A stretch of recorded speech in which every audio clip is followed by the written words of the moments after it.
Hi കൂട്ടുകാരെ, എല്ലാവർക്കും സുഖമാണല്ലോ അല്ലേ? ഇന്ന് നമുക്ക് പാലക്കാടിൻ്റെ രംഗയ്യൻ എന്ന് പറയുന്ന ഒരു പഴയ ഒരു ഡിഷ് ഉണ്ടാക്കാം കേട്ടോ.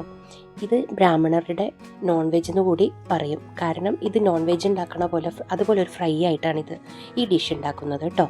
അപ്പോൾ വരൂ നമുക്കിത് എങ്ങനെയാണ് ഉണ്ടാക്കുകയെന്ന് നോക്കാം.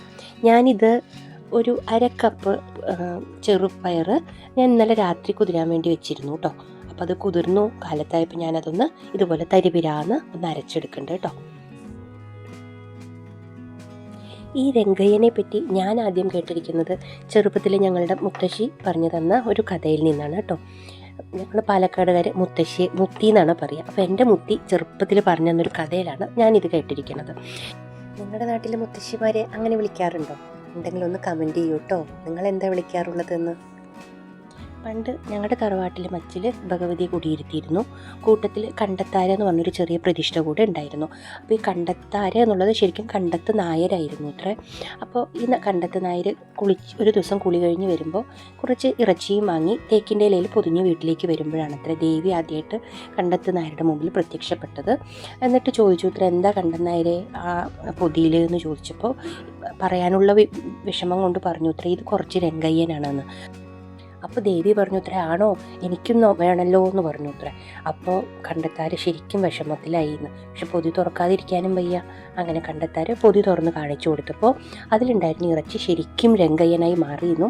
ദേവി അത് കഴിച്ചു, ദേവിക്ക് അത് ഒരുപാട് ഇഷ്ടപ്പെട്ടു എന്നുമൊക്കെയാണ് മുത്തി ഞങ്ങൾക്ക് പറഞ്ഞു തന്ന കഥയിൽ കേട്ടോ. അപ്പോൾ ദേവിക്ക് പോലും ഇഷ്ടമായ ആ രംഗയ്യനാണ് നമുക്കും ഇന്ന് ഉണ്ടാക്കി കഴിച്ചു നോക്കണ്ടേ. വരും. അപ്പോൾ ഞാൻ എന്താ ചെയ്തത്, ആ പയർ നന്നായിട്ടൊന്ന് കറപറാന്ന് അരച്ചു.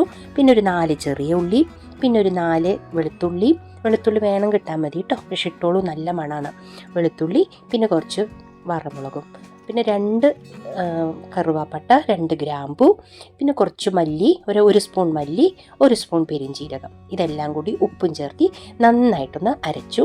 ഒരു പാത്രത്തിൽ നന്നായിട്ട് വെളിച്ചെണ്ണ തടവി അത് നന്നായിട്ടൊന്ന് പരത്തിയിട്ടോ. ഇനി നമുക്കിത് ഇഡ്ഡലി തട്ടിൽ വെച്ചിട്ട് ആവി കയറ്റണം.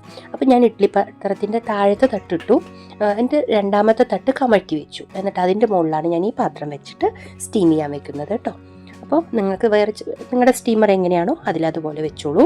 ഇതൊരു 10 മിനിറ്റ് കഷ്ടി ഞാൻ വേവിച്ചെടുത്തിട്ടുണ്ട് കേട്ടോ. അപ്പോൾ നോക്കൂ, അത് നന്നായിട്ട് ഒട്ടാതെ നന്നായിട്ട് വെന്തൊരു നല്ലൊരു കേക്കിൻ്റെ പോലൊരു ഇതിൽ വന്നിട്ടുണ്ട് കേട്ടോ. ഇനി നമുക്കിത് ചെറിയ ചൂടുള്ളപ്പോൾ തന്നെ ഒന്ന് ചെറുതായിട്ട് കട്ട് ചെയ്ത് വെക്കാം. ഞാൻ എന്താ ചെയ്തതെന്ന് വെച്ചാൽ കുറച്ച് വലുതായി കട്ട് ചെയ്തു. നിങ്ങൾ മുറിക്കുമ്പോൾ കുറച്ച് കൂടി ചെറുതാക്കി മുറിച്ചോളൂ കേട്ടോ. വലുതാക്കി മുറിക്കുമ്പോൾ അതൊന്ന് ഫ്രൈ ആയി വരാൻ കുറച്ച് ടൈം എടുക്കുന്നുണ്ട്. അപ്പോൾ നിങ്ങളത് കുറച്ച് ചെറുതായിട്ട് മുറിച്ചോളൂ കേട്ടോ.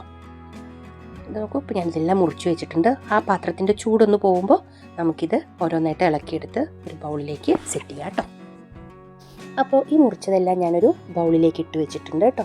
ഇനി നമുക്ക് വറുത്തിടാൻ വേണ്ടി കുറച്ച് സാധനങ്ങളും കൂടി വേണം. അതിന് വേണ്ടി ഒരു 3-4 ചെറിയ ഉള്ളി ചെറുതായി നുറുക്കി വെച്ചിട്ടുണ്ട്. പിന്നെ ഒരു 2 പച്ചമുളക് ചെറുതായി അരിഞ്ഞിട്ടുണ്ട്. കുറച്ച് കടുക്, കറിവേപ്പില, 1 സ്പൂൺ ഉഴുന്നുപരിപ്പ്, 1 സ്പൂൺ കടലപ്പരിപ്പ്, 2-3 സ്പൂൺ നാളികേരം കൂടി ചിരവിയത് വേണം കേട്ടോ. ഇനി അടുപ്പത്തൊരു ചീഞ്ചട്ടി ചൂടാക്കി അതിലേക്ക് 1 സ്പൂൺ വെളിച്ചെണ്ണ ഒഴിച്ച് അതിലേക്ക് നമ്മളുടെ ഈ വറുത്തിടുന്ന സാധനങ്ങളെല്ലാം ചേർത്തി കൊടുക്കണം കേട്ടോ. ഇനിയിപ്പോൾ ഇതെല്ലാം ഒന്ന് പൊട്ടട്ടെ. ഈ പൊട്ടുമ്പോൾ നമുക്ക് നമ്മുടെ ചെറിയ ഉള്ളിയും പച്ചമുളകും തേങ്ങയും കൂടി ആഡ് ചെയ്ത് കൊടുക്കാം. അപ്പോൾ നോക്കൂ, ഇതും കൂടി ഞാൻ ഇതിലേക്ക് ചേർത്തി കൊടുത്തു കേട്ടോ. ഇനി ഇത് നന്നായിട്ടൊന്ന് ഫ്രൈ ആവട്ടെ. ഇത് ഫ്രൈ ആവുമ്പോൾ നമ്മൾ ചെറുതായി മുറിച്ച് വെച്ച് നമ്മളുടെ ആ ചെറിയ ചെറുപയറിൻ്റെ പീസസ് ഇല്ലേ, അത് നമുക്കിതിലേക്ക് ആഡ് ചെയ്ത് കൊടുക്കണം. എന്നിട്ട് ഇത് നന്നായിട്ടൊന്ന് 10 മിനിറ്റ് നന്നായിട്ടൊന്ന് ചെറിയ തീയിലിട്ടിട്ട് നമുക്കിത് നന്നായിട്ടൊന്ന് മുരിച്ചെടുക്കണം കേട്ടോ. നിങ്ങൾക്ക് എത്രയ്ക്ക് മുരിയണോ അതിനനുസരിച്ച് ഇത് മുരിച്ചെടുത്തോളൂ. കുറച്ച് സോഫ്റ്റായിട്ടിരിക്കുന്നതാണ് കഴിക്കാൻ കുറച്ച് സുഖം. ഇത് കുറച്ച് ഹെവി ഫുഡാണ് കേട്ടോ. ഇത് നമ്മൾ കുറച്ച് കഴിച്ച് കഴിയുമ്പോൾ തന്നെ നമുക്ക് നല്ല ഫുള്ളാവും വയറ്. അപ്പോൾ ഇത് നല്ലൊരു ഹെൽത്തി ഫുഡും കൂടിയാണ്. പ്രോട്ടീൻ റിച്ച് ഫുഡാണല്ലോ, ചെറുപയറാണല്ലോ. അപ്പോൾ കുട്ടികൾക്കൊക്കെ ഇതെന്തായാലും ഉണ്ടാക്കി കൊടുക്കണം കേട്ടോ. അവർക്ക് നല്ല ഇഷ്ടമാവും. ഇത് ഫ്രൈ അല്ലേ, അപ്പോൾ പിന്നെ നമ്മൾ ഈ ചിക്കനിൽ ചേർത്തുന്ന മസാലകളൊക്കെ തന്നെയാണ് ചേർത്തിരിക്കുന്നത്, പട്ട, ഗ്രാമ്പൂ, പെരിഞ്ചീരകമൊക്കെ. അപ്പോൾ ആ ഒരു സ്മെല്ലും നോൺ വെജിൻ്റെ ഒരു സ്മെല്ലും ഉള്ള കാരണം കുട്ടികൾക്കൊക്കെ നല്ല ഇഷ്ടമാവും ഇത്. അപ്പോൾ ഇതെന്തായാലും ഉണ്ടാക്കി കൊടുക്കണം കേട്ടോ കുട്ടികൾക്കൊക്കെ. അപ്പം നമ്മുടെ രംഗയ്യനൊക്കെ ഇവിടെ റെഡി ആയിട്ടുണ്ട് കേട്ടോ. കഥയിൽ കേട്ട പോലെ തന്നെ ഞാനും വിചാരിച്ചു തേക്കിൻ്റെ ഇലയിൽ തന്നെ ഇതൊന്ന് പൊതിഞ്ഞു വെക്കാമെന്ന്. അതിനുവേണ്ടി ഞാൻ 2 തേക്കിൻ്റെ ഇലയൊക്കെ സംഘടിപ്പിച്ചു കേട്ടോ. ഇത് ഞാൻ തേക്കിൻ്റെ ഇലയിലേക്ക് തന്നെയാണ് കൊട്ടിക്കൊടുത്തത്. ഇപ്പോൾ നമ്മുടെ രംഗയ്യൻ കഴിക്കാൻ റെഡി ആയിട്ടുണ്ട്. അപ്പോൾ ഇത് നിങ്ങൾക്ക് എന്തായാലും ഇഷ്ടമാവും. ഇതൊരു പ്രോട്ടീൻ റിച്ച് ഫുഡാണ്. അപ്പോൾ നിങ്ങളിത് എല്ലാവരും ഉണ്ടാക്കി ട്രൈ ചെയ്ത് നോക്കണം. അപ്പോൾ ലൈക്ക് ചെയ്യാനും സബ്സ്ക്രൈബ് ചെയ്യാനും മറക്കരുത്. വീണ്ടും ഒരു വീഡിയോ ആയിട്ട് നമുക്ക് കാണാം. അതുവരേക്ക് ബൈ.